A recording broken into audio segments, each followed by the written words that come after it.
Yes, the recording has started. Perfect. Thank you.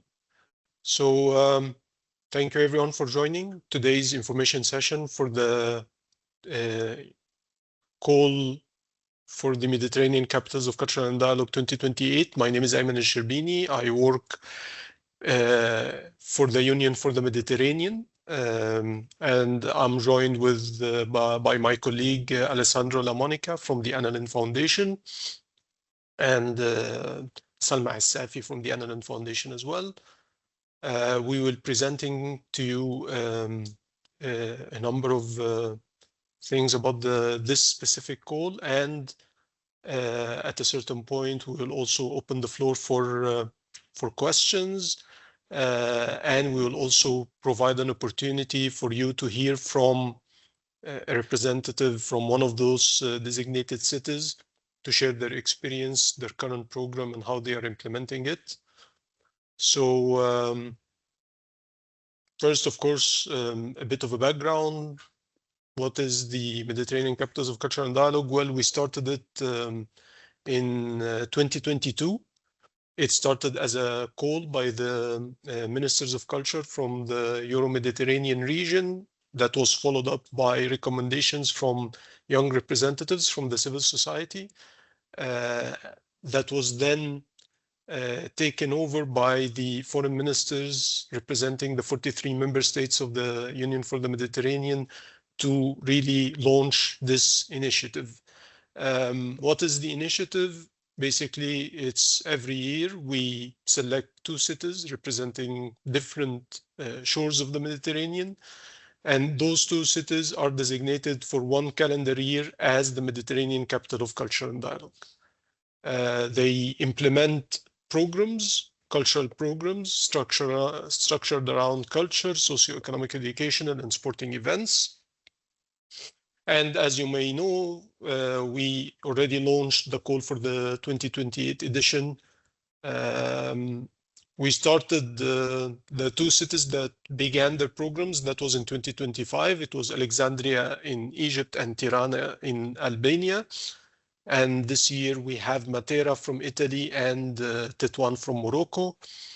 And then next year in 2027, we already designated Saida from Lebanon and Cordoba from Spain. The applicants or the designated cities, they are expected to bear the costs for the implementation of their programs. Of course, there are support that both the Union for the Mediterranean and the Annalen Foundation provide, and that we will walk you through that as well. But essentially, the costs for the implementation of their programs are borne by the designated cities themselves. Well, as you may know, of course, I mean, the Euro-Mediterranean region is really, it boasts a rich and diverse heritage that has been shaped by centuries, really, of cultural exchange, different traditions, languages, heritage, that has provided a deep sense of shared identity and belonging. And to this day, this legacy continues. So the objectives of this initiative is really to enhance the richness and diversity of our region, the Euro-Mediterranean region, to strengthen this shared identity as well, but also of the designated cities themselves, while promoting the historical and cultural heritage of those cities. The aim as well is to stimulate local action and empower civil society communities, and you will see in the award criteria that the civil society also features prominently in that. The objective as well is to develop this network of territorial cooperation in the Mediterranean and to provide a public platform to address cultural, socioeconomic identity issues that are of relevance to the Euro-Mediterranean region.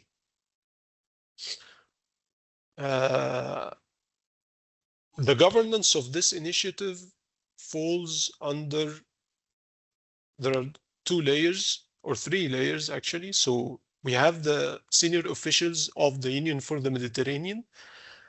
They represent the 43 member states of the Union for the Mediterranean. Those are the ones that announce the designated cities, and the announcement comes from based on the recommendation of the advisory committee. The coordination of this initiative is through the Union for the Mediterranean and the Annan Foundation. The advisory committee has representatives from both institutions, as well as ARLEM, which is the Euro-Mediterranean Regional and Local Assembly. So the advisory committee is really responsible for initiating and organizing the calls. We do the preliminary assessment of candidatures and the implementation oversight. And based on the assessments that we do, we provide that recommendation to the senior officials that then validate and announce the designated cities. So it's a different layer of governance, but the decision is really in the end for the designated cities within the senior officials of the Union for the Mediterranean. The announcement is typically done around the Day for the Mediterranean and the Regional Forum for the Union for the Mediterranean, which is usually in November. The Day for the Mediterranean is, of course, on the 28th of November. The Regional Forum is usually around the same time.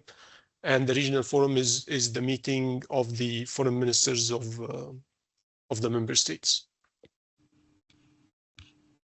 So who are eligible to apply? The leading applicant has to be a local or regional authority. And there is a annex, the third annex, there is this legal entity that describes what is meant by local or regional authority. And of course, the applicants, the cities, they all have to be located in one of the member states of the Union for the Mediterranean, one of the 43 member states. They are all eligible to apply. This is regardless of the size of the city, whether it's coastal or inland. Ωραία, δεν θα μπούμε σε αυτό. Αυτό περίμενα, eligibility criteria. Δεν μπαίνουμε, πρέπει να είσαι Δήμο. Κύριε Χαραλάμπου, το μικρόφωνο σας είναι ανοιχτό. Exacto. Όχι, όχι. And πρέπει να then, είσαι local. Έφυγα. Yeah, there is someone who is unmuted. If you can please mute yourself. Thank you. So, and yeah, the program is only open to cities, of course, that have not been previously designated. We move on to the next slide that talks about the award criteria, and my colleague Alessandro will walk you through it. Please, Alessandro.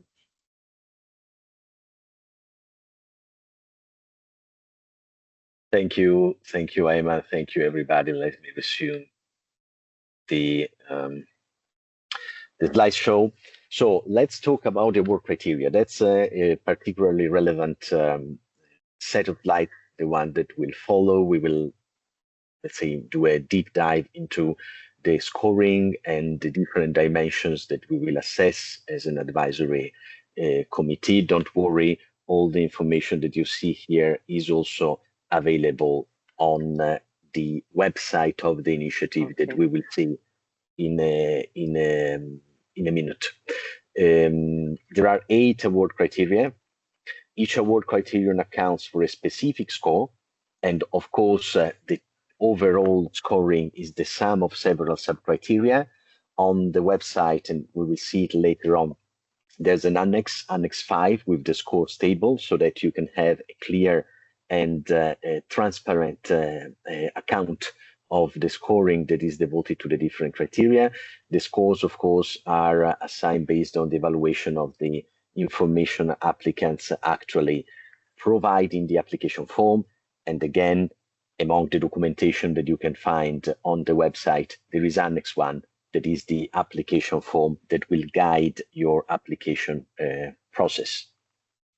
Now, let's go into the details of the different awards criteria that we need to consider. The first one is, of course, the program. As you can see, the program weighs quite heavily into the overall assessment. Out of 100 points, we have 20 that are devoted to the program, up to 20. and these are divided into 5 sub-criteria. Of course, what we expect from you is that you will have the capacity in the application to elaborate a program that is in line with your cultural strategy, with the governance and the management capacities of the bodies that are actually participating in the application. The program indeed should be coherent, should be consistent, should have a clear artistic vision and strategy, clear objectives, and indeed a documented ability to deliver. This is particularly relevant. The program has to be ambitious, but at the same time has to be realistic. For 2 reasons. The first one, the awarded cities have 1 year to get prepared, which is a substantial amount of time, but it's not that much. And second, they have 1 year to actually implement the program according to their capacity. So the documented ability to deliver is particularly relevant. Again, that's the section of our assessment that relates to the program. You will be asked to detail the program that you would like to implement according to these 5 dimensions, and then we will assess each and every dimension and assign up to 4 points for each dimension. One thing that is relevant to the program, we don't necessarily need a completely new program specifically tailor-made and designed for the initiative. We know that the different authorities and communities that will apply already have their agendas in terms of cultural programming, social, educational, and research related. Therefore, what we suggest is that you try to maximize and mobilize those milestone actions, activities, festival programs, calls that your community and your authorities are already foreseen for 2028. So it's an action in federating and imagining connections between activities that are already set to take place in 2028. And then, of course, based on the budget that you have available, you're also invited to enrich and further articulate what you would have already put in place anyway. And this creates a coherent narrative that we then strengthen with a pure Euro-Mediterranean dimension. And that's the program, 20 points out of 100. Second, as I just mentioned, the Euro-Mediterranean dimension. This dimension is key. It is indeed essential to the spirit and the mandate of the initiative itself, being that of the Mediterranean capitals, a title that is purely Euro-Mediterranean, and therefore you need to show to us the capacity, your capacity, to combine the local objectives of your programming with a pure Euro-Mediterranean vision. And this means that there should be some activities that goes into the direction of fostering, protecting, promoting cultural diversity, intercultural dialogue, mutual understanding, and territorial integration across the Euro-Mediterranean region. These are all elements that we will ask you to describe in your application form. As you can see, it's 25 points. It's a fourth of the points that are available. That's a dimension that is key to the spirit of the initiative and will be highly rewarded if correctly addressed. As you can see, there are 3 sub-dimensions. The first one is the interaction between the local objectives and the Euro-Mediterranean vision. The second one is your capacity to enhance citizens' understanding and awareness of such elements of cultural diversity, intercultural dialogue, mutual understanding, and regional integration. And then last but not least, your capacity to foresee and promote international partnerships. That's an international title with a specific regional perspective. Therefore, your capacity to internationalize your efforts during 2028 is very much welcome. So 25 points out of 100, Euro-Mediterranean dimension, according to these 3 sub-criteria. Third, the cooperation between the 2 capitals. Now, that's something that is relatively relevant. We are talking about 8 points out of 100, but let me be very clear about that. So each applicant shall submit 1 application, and this application will be evaluated as a stand-alone proposal. Of course, your application, and that's why we are devoting 8 points to the objectives of the cooperation, should include viable and accessible modalities to enable potential cooperation with the counterparty city, independently of what the counterparty city will actually be. Of course, if you have pre-existing cooperation agreements with with another city. We know that many of you already have as part of your city diplomacy, as part of your regional and territorial cooperation programs, as part of different twinning activities that are already there. And you might decide to apply together. Of course, this is allowed, this is not mandatory. You can foresee specific activities if the two cities are awarded. But again, if you have a pre-existing agreement and one of the two cities awarded, this does not mean that the other city in the twinning will also be awarded. This is important. So it is key that you foresee modalities to engage with any counterpart city that might be awarded. And your application will be evaluated as a standalone proposal. So this is particularly relevant. Of course, we will be ready to offer additional information and clarification on this point, but these have to be taken into careful consideration. Your application will be evaluated as a standalone proposal, but you need to show anyway that you have, let's say, the grounds and the foundations to be able to collaborate with a counterpart city. Civil society engagement, that's also key to the scope and mandate of the initiative of the Mediterranean's Capital of Culture and Dialogue. I would say quite as relevant as the Euro-Mediterranean dimension. You will have to prove that you have the willingness, capacity, and methodologies to involve civil society in the conception and implementation of the program. 15 points out of 100. This is particularly relevant what I just said. It's not only in the implementation of the program and in terms of having civil society as audiences, beneficiaries of the action, but civil society should be included as much as possible in the design of the application itself. They should be stakeholders in the reflections that will lead to the application, and then also stakeholders, if possible, in the implementation. And that's why the civil society engagement pillar is based on 3 sub-criteria. The first one, 7 points, the involvement of non-governmental and civil society actors in the design of the 2028 program itself, the accessibility in terms of audiences beneficiaries that is given to specific to the world citizen, but specifically to some predetermined categories such as young people, the elderly, women, those that are underrepresented or somehow marginalized.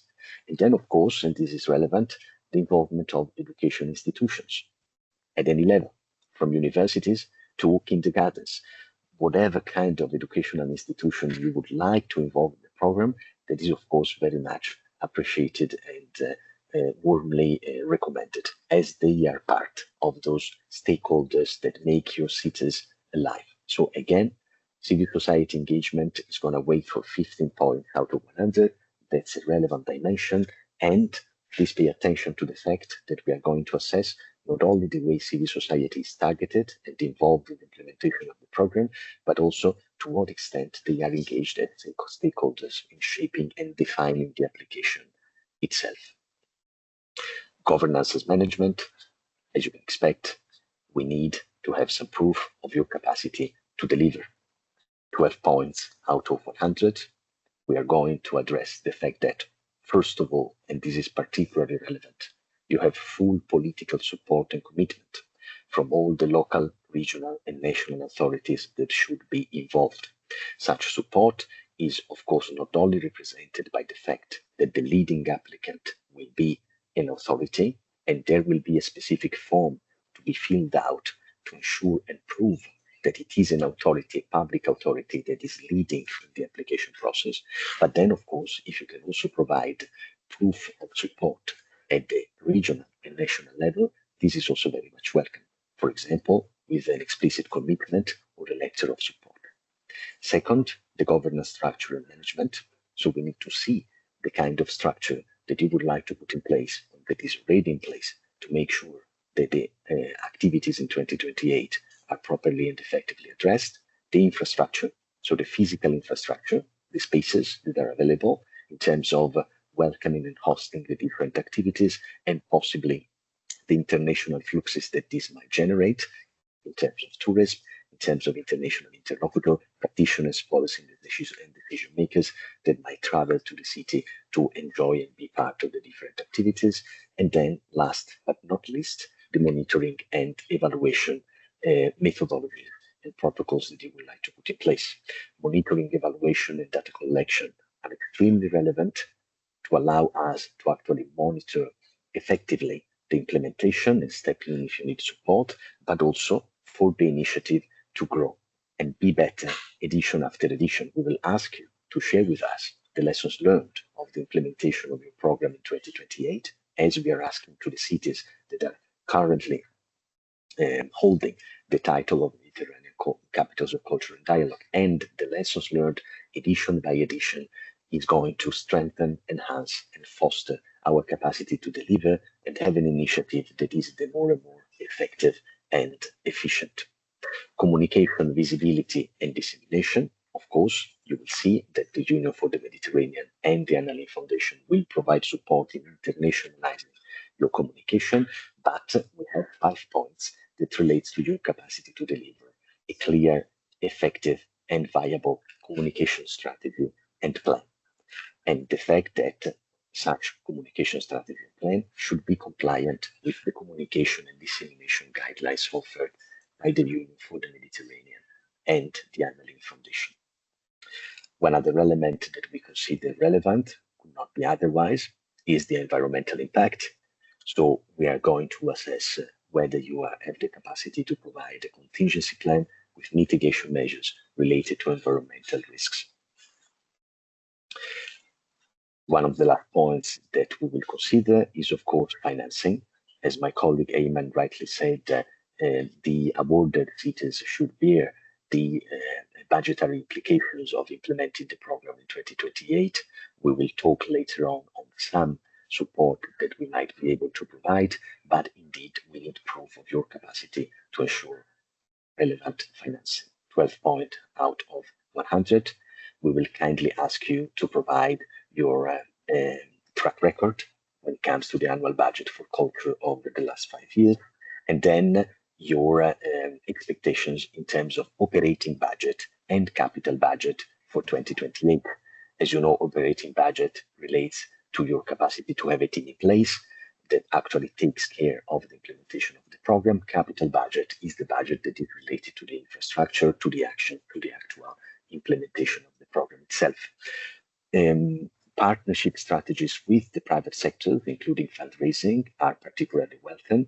That's already the case in the last 2 editions. The private sector was very happy to be involved at different levels, and they cooperated with civil society and the local authorities to actually financially support the budgeting of the initiative.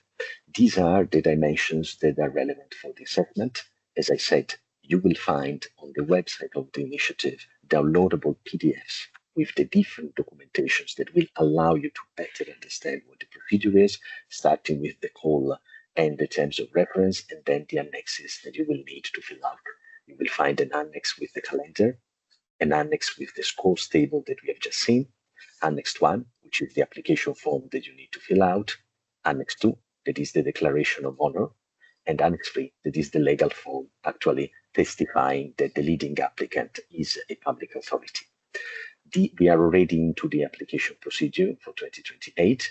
As I mentioned, you can find all the requirements on the webpage of the initiative. We will share the PowerPoint, and all these links are, of course, actionable. These are hyperlinks. If you click on call for application, you will be redirected to the website.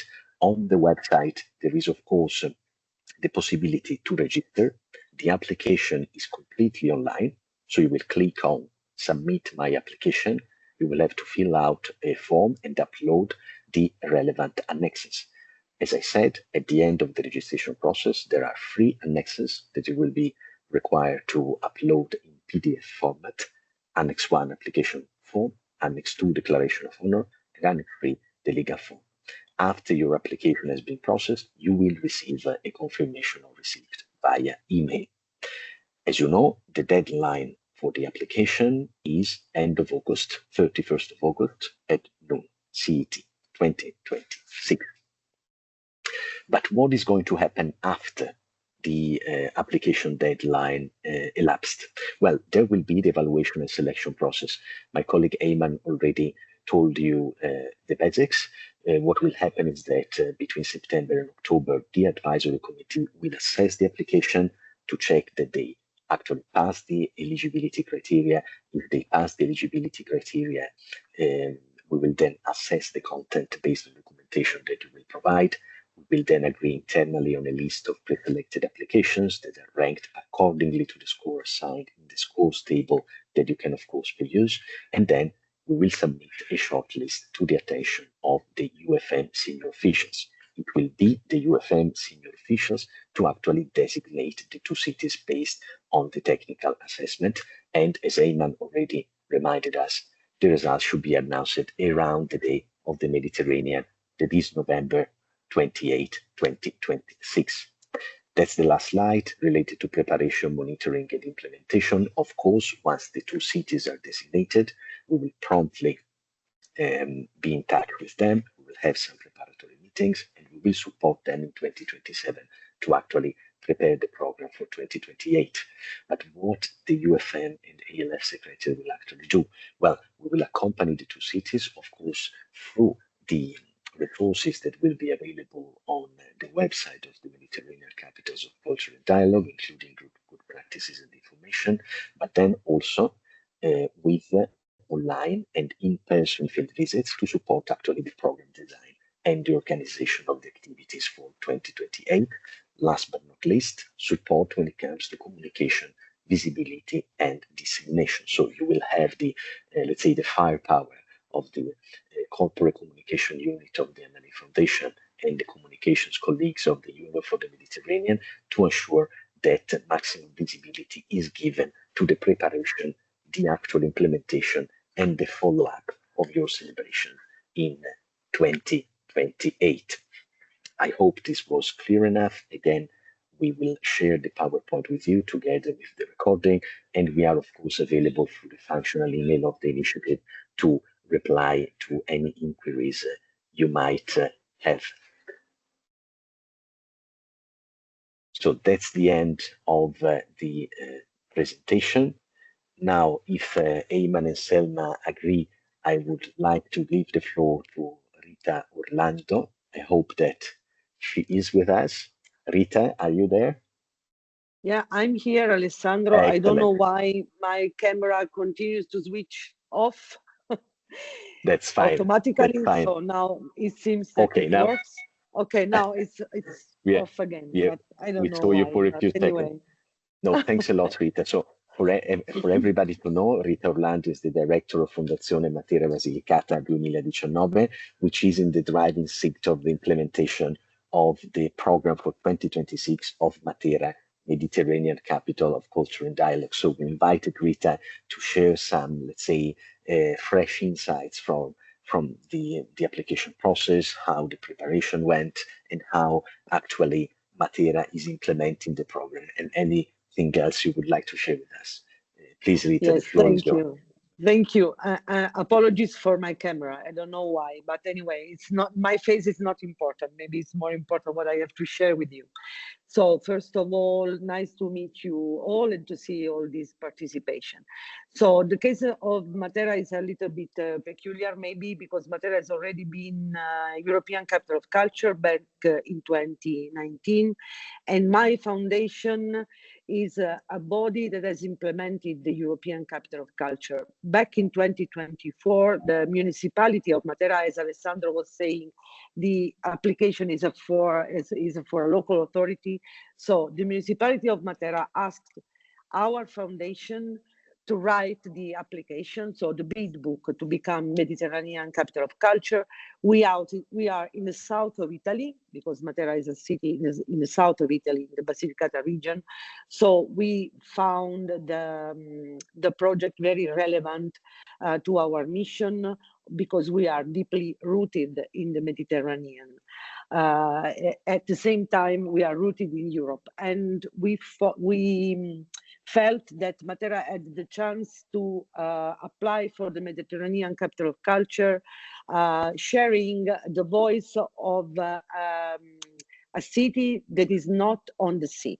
That's why our proposal falls under a name which is terra immerse, so immerse the land, because Matera is an internal area. We are 40 kilometers more or less away from the sea, but we are not on the sea.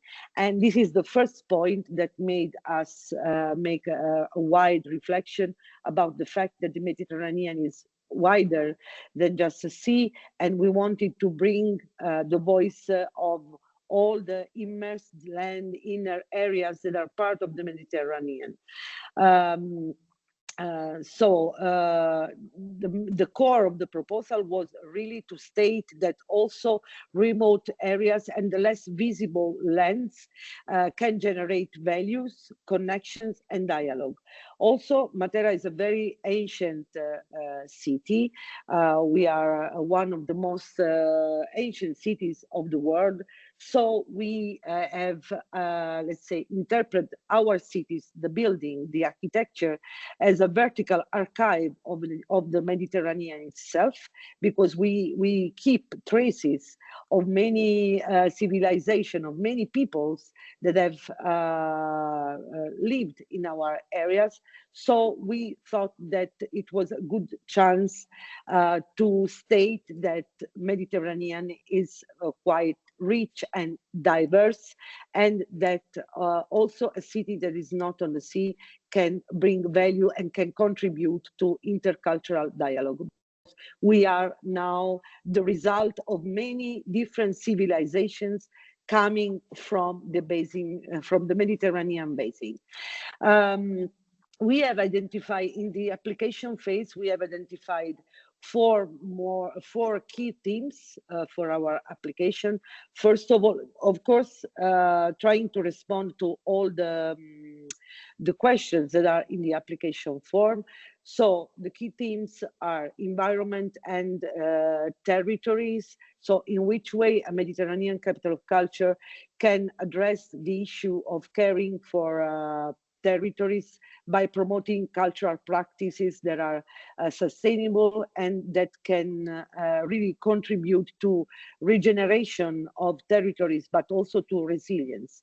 Then, of course, human development and quality of life, how to live, reside, and work in the contemporary Mediterranean, highlighting and giving value to experiences that can combine social innovation, community-based welfare, new economies that are deeply rooted in the local areas. Digital transformations, of course, in which way new technologies are of course, reshaping social connections, but also in which way digital technologies can contribute to cultural and creative activities in support of territorial, but also intergeneration, cohesion, and then, of course, social relationships, and also bonds. So in which way a cultural program can really support and foster social inclusion, a better mutual understanding between different communities, because we as Mediterranean and as a city in the south of Italy, we are hosting more and more wider communities of people coming from the Mediterranean areas, from different nationalities, a lot of people from North Africa, a lot of families from North Africa. So in which way, through a Mediterranean capital of culture, through cultural activities, and through arts, we can contribute to a better mutual understanding and really support and promote intercultural dialogue. As Alessandro was saying, there's a very important thing that we have done. First of all, our foundation is participated by all the major institutions in the region. So we have in the board of directors, we have the municipality of Matera, the regional government, the province of Matera, University of Basilicata, Chamber of Commerce. So this has guaranteed really a commitment and involvement of all the institutions since the very beginning. And we are in close contact because we work daily with cultural and creative sector in the city, and also with the association dealing with social inclusion and welfare. So we really have tried to make a synthesis of all the inputs that we had from different stakeholders, and making in a way that we were sure that what we were stating in the application was then in the possibility to be realized soon after. So it was not like a book of dreams, but we tried to propose a project that we knew that it was possible to make real in the cities with the condition that we have around us. So as a backbone for the bid book and for our application, we have identified 4 topics that we have called immersions, because relating to the immersion in the inner areas. So transhumans, so in which way this the migration is really related to human need to explore. Okay, so beyond the mere migration that is seen as a problem, in which way really people migrate because they feel the need to explore new worlds and new possibility. Then contamination. So art, culture, and also languages, different languages come together, they can influence one another and transform into something new. This is strictly related to also to a concept of identity, which change over years for all of us. So in which way, through highlighting contamination, we can provide a new vision around identity. Also stratifications, so this kind of meeting of encounter of different civilization that can foster a shared Mediterranean identity, okay? And also the topic of distance, of remoteness, so overcoming the barrier of isolation through culture, arts, and sustainable development. So what we have done so far, soon after receiving the designation, of course, we have celebrated the Day of the Mediterranean in 2024 already, because we received the nomination in 2024, and then we have started the process to involve more and more local institutions, the cultural sector, but also highlighting and promoting this Mediterranean capital of culture also in the European networks that we belong to. So for us, because for us it's very important that this Mediterranean capital of culture can grow and can really contribute to peace and cultural diplomacy in the Mediterranean basin. Then we have also launched a national call for identifying a brand, so a logo for the Mediterranean capital of culture, and we have organized a series of events to get the city and citizens, of course, ready for this year. The year has just opened with a big opening ceremony on the 20th of March. And now we are in the phase of executing the cultural program. Beyond the, let's say, financial support from the municipality, which is part of the application, of course, thanks to the support of the local government and regional government, we have granted also the support from the national government through the Ministry of Culture, that has provided a huge budget, I have to say quite a good budget for the Mediterranean capital of culture of 4 million euros. Okay, so for the from the national government, because we have from an initial phase of skepticism, because the project, of course, it's quite brand new.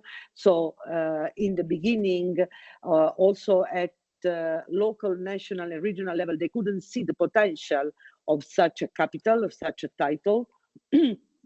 Over the month, since of course we have made a huge, advocacy at different levels, but also the national government has recognized the importance of a Mediterranean capital of culture for Italy as a tool for improving diplomacy with Morocco, first of all, because we are twinned with Tetuan in Morocco, but also for the rest, with the rest of Mediterranean countries. So we are in the phase of executing the cultural program.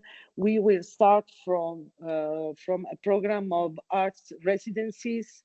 We will have 10 artists in residence from the Mediterranean basin. We will also, the call that we will launch for arts residencies will be co-created and co-designed with our local cultural operators, since the Mediterranean capital of culture could become more and more a way in which the entire local society, so the cultural sector, but also the citizens, and we as institution can experiment and set up new models that are more suitable for the Mediterranean basins, because we as people from the south of Europe, we know pretty well that geography has also an impact. And we have also launched in another European network where we belong to, the creation of a network of Mediterranean cities of culture. So this is an invitation to you all, also independently of the competition, whatever it goes. It is an invitation to all your cities, if you want, to contribute to this Mediterranean network of cities of culture, to contribute to a better definition of a Mediterranean dimension, to contribute also, which is one of the main goal of our year, to contribute also to the definition of a new manifesto of Euro-Mediterranean citizenship that goes beyond bureaucracy. So really to promote a new approach where people are at the core of every action, okay? So you will find all the information on our website. So I will type you, if you want, the website address in the chat. If you want further information, I will type you also my email address. So you can, if you want, we can also share our experience. And if you are interested in this network of Mediterranean capitals of culture, please contact me, because we are happy if this network can grow and we can really make this capital a tool for peace. Thank you. Thank you, Rita. Thanks a lot for your testimonial. I think it's fascinating, and of course the entire team, both at the Annalene Foundation and the UFM, is very happy to cooperate with you. But now, without further ado, I would like to open the floor to a question and answer. So, if you have any remark, doubts, questions related to the process, please. Okay, Stefanos. Hi, Stefanos. Nice to see you. Please go ahead. Likewise. Thank you very much, Alessandro. Actually, there are two questions in a way. If I read it properly, it's not only a municipality, but a region which can apply, right? In that case, in which city? Yeah. That's the first issue. When it's a region, you have a multiplicity. Does this mean that we can spread around in different cities or not? That's the first one. The second one is, I relate this one to the European capitals of culture. In that respect, this institution has a kind of handing over from one to the other, and continuity and linkage between the finishing and the starting one. Whether you anticipate in the future maybe such a mechanism, such a process that in a way can link the outgoing with the ongoing capitals. Thank you.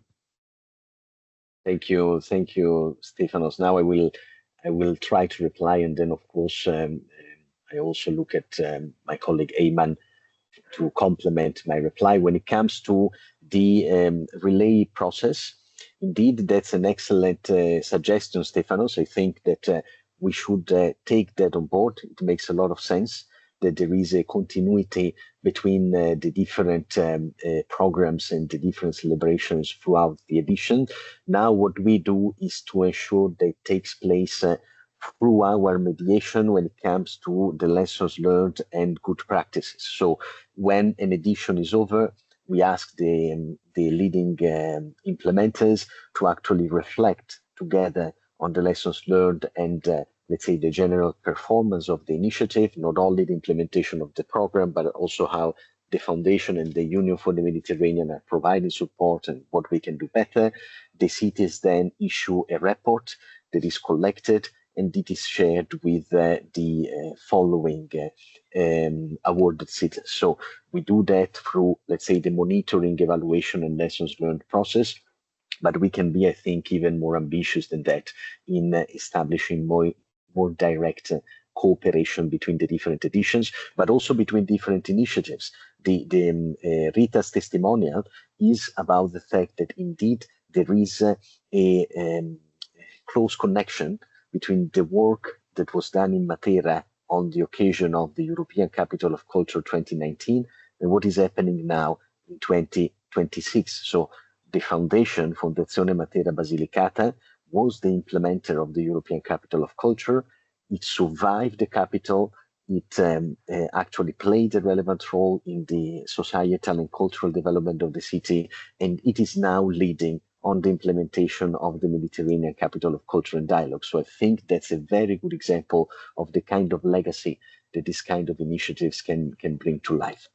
Going to your first question, Stefanos, it is true that regional authorities are actually eligible to apply, but that's a way to allow specific communities to apply when the administrative let's say, shape of a specific country does not allow for a municipality to do so. So in the case there is a municipality, it is the city that has to apply.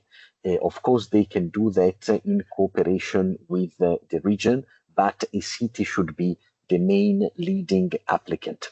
In some cases, we do have cities with hinterlands that have specific administrative structures. So, of course, a city can apply with a program that goes beyond the borders of the city. That's the case. Let me mention, for example, the case of Matera. So, administratively speaking, the leading applicant must be a public authority at the municipal level, usually the mayor signing off or the governor, depending on the administrative specificities of the city.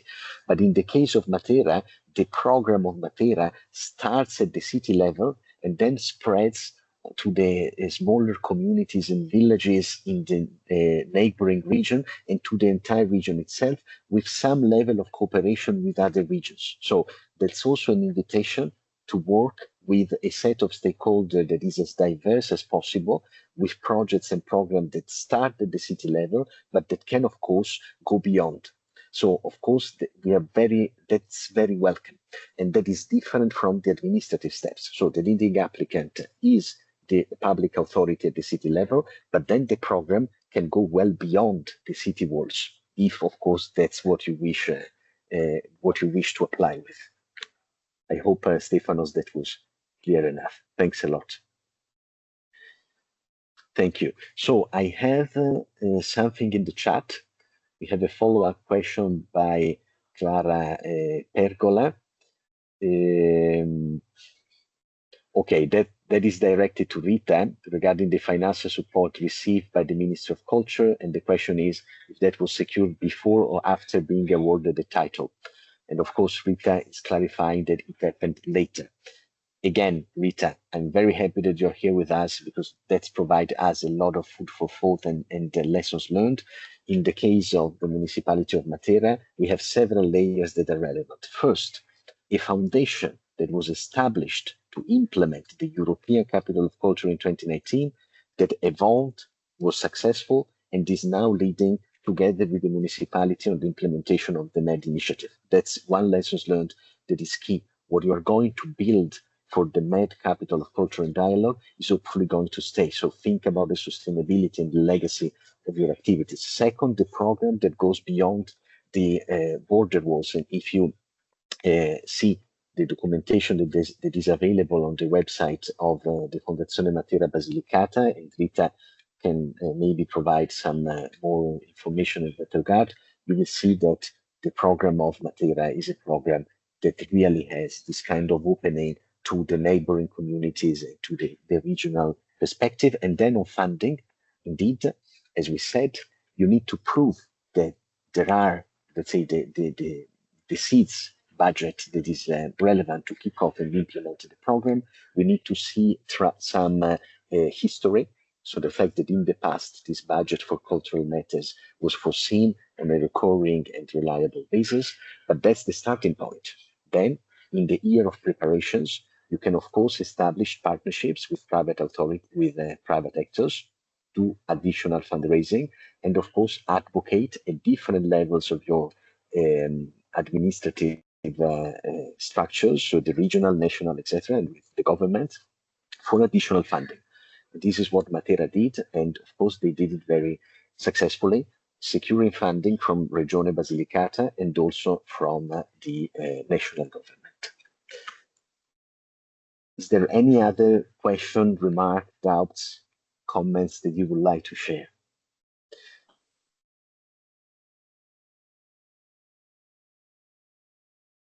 Hi there. One thing that please go ahead. Sorry, I have posted Please, the Natalia. question on the wall. My name is Natalia Rumeliotti. My question is whether funds could secured also from private entities if there is not enough proof maybe for previous high amounts of funds for financing, whether mainly is from public funds or if a private source can also be part of. Yes, indeed. Thank you, Natalia. Yeah, the reply is yes, indeed. Substantial budget can come from private sources. Of course, we need proof of that. So we need to see that such partnerships are in place, but indeed, private-public partnerships are more than welcome. So yes, you can apply with relevant budget coming from private sources. Okay, great. Thank you. You can do that, definitely. One thing that I would like to add is that it is true that we said that the applicants should provide the budget for the implementation of the program. But there are some small things that we can do on our end. For example, the Annalyn Foundation is directly managing a call for intercultural performances in each of the cities that are awarded. Of course, the budget is more modest. We're talking about around 30,000 euros, but this allows a set of intercultural performances to take place in your cities. So if you are awarded, we get in touch with you, we design the call together, we launch the call, we select the intercultural performances, and then we actually implement them in close cooperation with you in the cities that are awarded. This is taking place in Tetuan and Matera, it took place in Alexandria and Tirana. It will take place hopefully in Cordoba and Saida in 2027. That's the first thing. The second thing is indeed that legacy is relevant. And we invite you to think beyond the year of implementation, 2028 in this case. That's of course in your own interest to think about the fact that what you do in 2028 is going to leave something, to leave a social, cultural, even economic mark on the future development of your communities. And I think again that the case of Matera is interesting in this regard. Rita mentioned the fact that they are already working also in cooperation with Tetuan to create a network of cities of culture across the Mediterranean, based on a platform that is already existing, that is called Culture Next, and that gathers cities that were awarded the title of European Capital of Culture or were not awarded but applied. That's, of course, a significant legacy. Second, the manifesto on Euro-Mediterranean citizenship that Rita was mentioning, and the fact that, of course, the Union for the Mediterranean and the Annalen Foundation have hopefully the capacity to do some policy advocacy and ensure that such manifestos and such policy reflections are then impacting the regional policy making and the discussions between the different stakeholders. So you can think already about legacy actions that you would like to see surviving the implementation of your program in 2028. Can be a network, can be a specific policy action, can be a physical structure, a house of emerging technologies that is going to be established in your cities and then offered for the cultural and creative sector to continue the development beyond 2028. So it is definitely of interest to us, and I guess for you too, to think about such legacy actions. Doesn't mean to be big, but something that will survive 2028, possibly with an Euro-Mediterranean perspective. Now, I don't know if Selma and Ayman would like to add anything on this. From my side, honestly, you covered, you really provided this comprehensive overview, Alessandro. It's just that, again, to stress that, of course, we will be available for any follow-up questions or comments that you might have. You can always reach us through the email address, info@medculturecapital.com, or also once the designated cities for 2028 are announced, as Alessandro said, we will definitely walk you through also and support you through the organization of your program. So we are here for you, and this is a great opportunity, to be honest, to showcase this Euro-Mediterranean identity and to celebrate our shared heritage. So we look forward to your applications. Back to you, Alessandro. Thank you. Thank you, Ayman. There is one last follow-up question by Clara on the evaluation and award process. So Clara, you are definitely more than welcome to reach out to us through the functional email, and we will be happy to provide clarifications and to, let's say, direct your application process. But indeed, the assessment is based on the application submitted. That's how we proceed. It's a matter of fair treatment vis-a-vis the applicants. So once the deadline has passed and we receive the applications, the technical assessment is going to be applied to the applications only. So we don't usually open a round of revisions or requests for clarification. That's how we usually proceed, and that's how that is stated in our terms of reference. So please take the months ahead of you until August to ensure that you have enough clarity on the application process. And if you have any doubt, even the smallest one, please feel free to reach out to our functional email. We are at your disposal to provide as much clarity as possible. Take some time to do the application in advance. Try not to get to the very last few days before the application deadline, so that we ensure that, technically speaking, everything is going smoothly. And of course, best of luck to all of you. I see one hand raised. That's Viviane. Maybe we can take it, and then we will close. We will wrap up. Please, Viviane. Viviane, can you hear? We cannot hear. I think you're muted. Sorry, I was muted. I'm sorry. Thank you, everyone. And I'm happy to be here with you. Thank you for being and for having me today. I'm working in Jordan Cooperative Corporation. This meeting was just like an outcome for one meeting with Susanna from Italy and CEPE's Carlos and Mr. Rodrigo, I think, or something. If you can just like help me. I don't remember names. So it was just like a suggestion from Susanna to that we help in applying for one of the cities in Jordan. And this is one of the good and very beautiful initiatives in the world, I think, and it really enhances the dialogue among the Mediterranean region.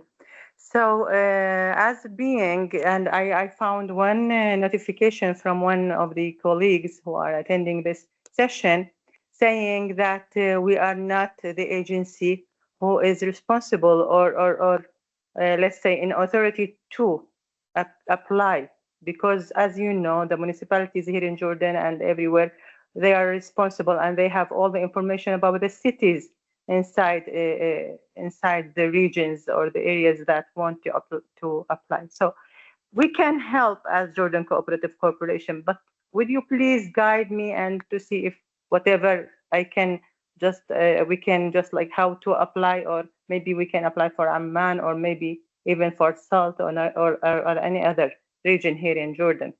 Thank you. Thank you. Thank you, Vivian. So my suggestion is that you write to us an email recapitulating what you just mentioned, and then we can see how actually your agency can provide support to cities that are based in Jordan. You said something that is relevant, and let me reiterate that again. Only public authorities, especially at the municipal level, are entitled to lead the application, at least nominally. They are those who sign on the legal entity form, but of course the application itself, and we insist on that a lot, should be the result of a teamwork. So it is on the municipalities to build a consortium of different stakeholders, civil society organizations, academia, private sector, and other relevant actors to actually shape and design the application itself. So we have received several very interesting applications based on this model, and this is what we are going to assess as well. You know that part of the score relates to civil society engagement, and civil society engagement includes engagement that takes place during the application process. So entities such as development agencies are very much invited to cooperate with municipal authorities to actually build the application. And here we can think of it also as advocacy actions. I guess that there are several civil society representatives in this call today. Even though you cannot lead the application, you can advocate with your local authorities to actually take an interest in it and maybe take the lead in developing the application. Then, of course, the local authorities will sign it off, but the result of the application, if you get awarded, will be a joint success. And then the different stakeholders will participate in the implementation of the program in 2028. So Vivian, please feel free to reach out to us via email, and anyone else who would like this kind of suggestions on how to actually build the application. I think it is time to wrap up. Thank you for your patience. We will share with you the PowerPoint presentation. We will upload the recording on our website. Please consult the website, and you will find on the webpage call for applications, all the information that you need. Once again, thanks a lot. Best of luck for your application processes, and hopefully we will see you in 2027 to prepare together your program for 2028. Thank you. Bye-bye. Bye. Thank you. Bye-bye. Have a nice day. Thank you very much. Thank you. Bye.